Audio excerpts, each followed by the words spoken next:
Last 50 years of elections in west Bengal చూస్తే కొన్ని ఆసక్తికరమైన ట్రెండ్స్ కనబడతాయి.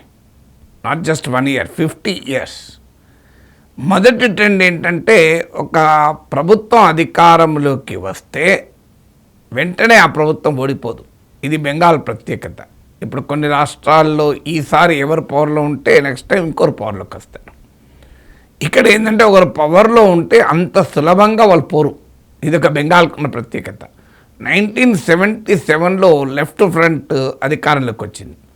34 years అధికారంలో ఉన్నారు, 2011 వరకు. 2011లో తృణమూల్ కాంగ్రెస్ అధికారంలోకి వచ్చేది. ఇప్పటికీ 2026, 15 years తర్వాత కూడా మీకు ప్రీ పోల్ సర్వేలు, ఒపీనియన్ పోల్ చూస్తే అంత సులభమేమీ కాదు బీజేపీ తృణమూల్ కాంగ్రెస్ను ఓడించడం అనే వాతావరణం ఉంది.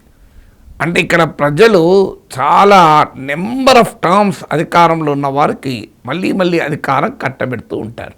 దేశంలో బహుశా ఏ రాష్ట్రంలో కూడా ఇంతగా ప్రో ఇన్కంబెన్సీ పనిచేసేటువంటి రాష్ట్రం ఉండదు. ఎక్కడైనా యాంటీ ఇన్కంబెన్సీ పనిచేస్తుంది. ఇది trend 1 of 50 years of electoral history Bengal. Trend 2 అంటే, మెజారిటీ అంటూ ఒకరికి ఇస్తే మామూలుగా ఇవ్వరు. ఇక పూర్తి స్థాయిలో మెజారిటీ ఇస్తారు. ఆ ప్రభుత్వాన్ని పాలించు, నీకు ఫుల్ మెజారిటీ ఇస్తున్నావు అంటారు. చాలా చోట్ల ఇవ్వరు. మన తెలంగాణలో తీసుకుంటే 2014లో టీఆర్ఎస్ అధికారంలోకి వచ్చింది 63 seatsతోనే. 119 seatsలో 63 seats వచ్చాయి. అలాగే మీకు 2023లో కాంగ్రెస్ అధికారంలోకి వచ్చిన అదే 64, 65 seatsతో అధికారంలోకి వచ్చింది. కానీ బెంగాల్ అలా కాదు. రూలింగ్ కంబైన్ ఎప్పుడైనా అధికారంలోకి వచ్చారంటే వాళ్ళు 2/3 మెజారిటీతో వస్తారు. మామూలుగా ఉండదు. 2/3 మెజారిటీ అంటే ప్రధాన ప్రతిపక్షానికి 100 seats కూడా ఉండవు.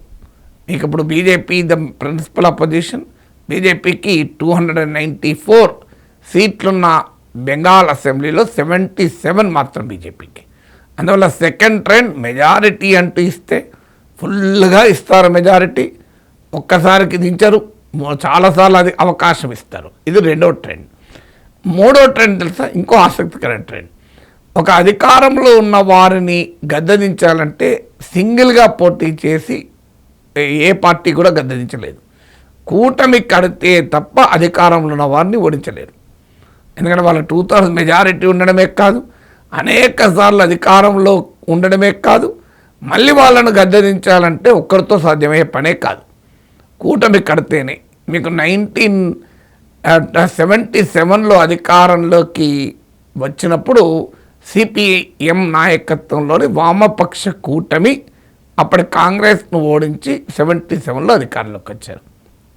2011లో మళ్ళీ తృణమూల్ కాంగ్రెస్ కలిసి మాత్రమే లెఫ్ట్ ఫ్రంట్ ఓడించగలిగాయి. సో ఇప్పుడు బీజేపీ విడిగా పోటీ చేస్తోంది, లెఫ్ట్ విడిగా పోటీ చేస్తోంది, కాంగ్రెస్ విడిగా పోటీ చేస్తోంది. అందువల్ల తృణమూల్ కాంగ్రెస్కి హిస్టరీ చూస్తే ఒక కంఫర్ట్ ఉంటుంది. సో అంత సులభంగా చరిత్రలో ఇంతవరకు అధికారంలో ఉన్న వారిని కూటమి లేకుండా ఓడించిన హిస్టరీ లేదు.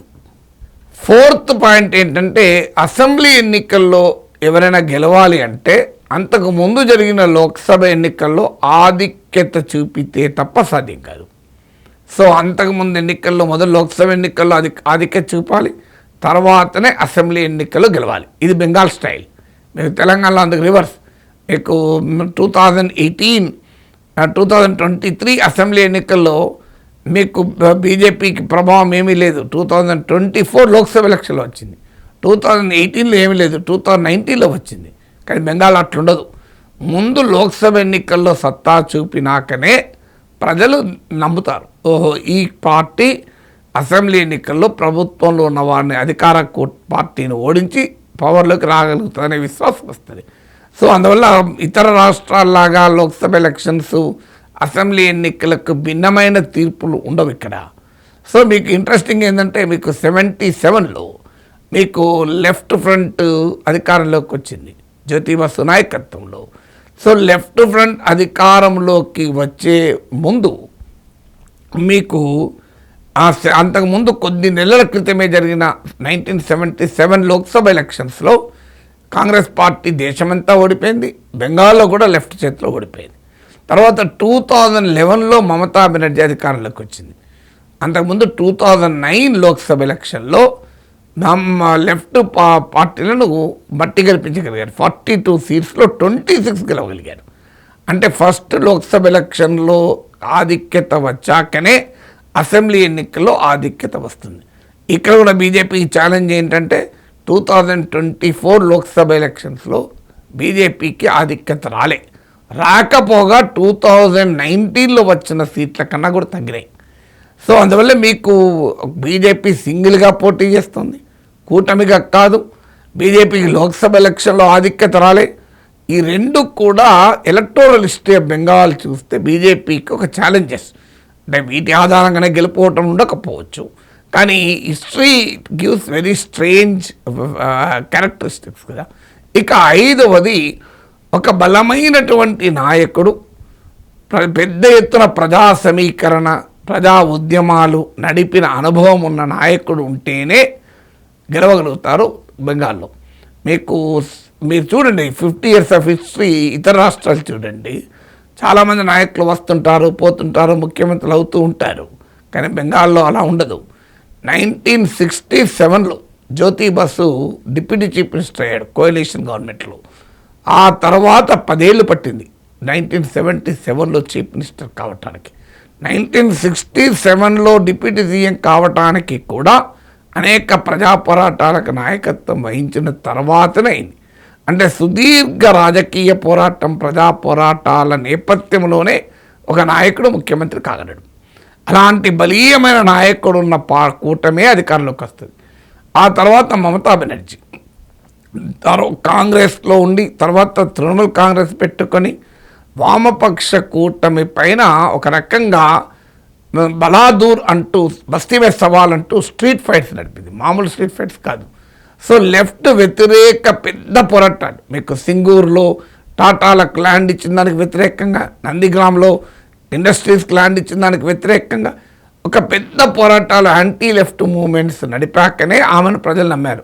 ఎస్, ఈమె ముఖ్యమంత్రి కాగలుగుతుంది అని అప్పుడే ఓట్లేశారు. ఇప్పుడు ఈ రెండు ట్రెండ్ చూస్తే బీజేపీకి ఇక్కడ కూడా ఒక ఛాలెంజ్.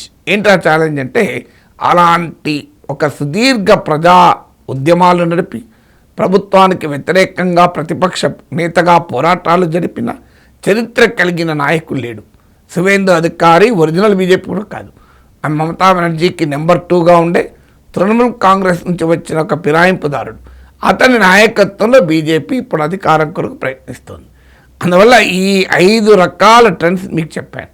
ఈ ట్రెండ్స్లో కనుక చూస్తే బీజేపీకి బెంగాల్ చేజిక్కించుకోవడం అనేది ఈ హిస్టారికల్ ట్రెండ్స్ను అధిగమించి తన పర్ఫార్మెన్స్ చూపి కొత్త చరిత్ర సృష్టించగలగాలి.